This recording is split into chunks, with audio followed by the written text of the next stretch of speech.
Hi friends. তো বন্ধুরা, আজ আমাদের রাতে খাবার হচ্ছে মাংস। তো আর কিছু হয়নি, একটাই তরকারি হয়েছে, মাংস। তো সেটা আমি আপনাদের সামনে খাবো। তো দেখুন কিভাবে রান্না করেছে। ঠিক আছে, এবার মাংসটা আমি খাচ্ছি। এই যে আজকে রান্না করেছে আমার স্ত্রী। ঠিক আছে, এবার কীরকম হয়েছে একবার টেস্টটা করি। ভালো না খারাপ?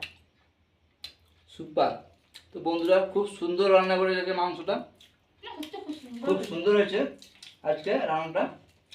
তো রাতে খুব ভালো করে রান্না করেছে। তো আপনারা যদি খেতে চাও তাহলে আমার বাড়িতে চলে আসো। আর আপনারা কোথা থেকে দেখছো ভিডিওটা কমেন্ট করে জানাবে। সত্যি বন্ধুরা, এ খুব সুন্দর মাংস রান্না করে, এত সুন্দর রান্না করেছে, আমার তো ভালো লেগেছে, অসাধারণ।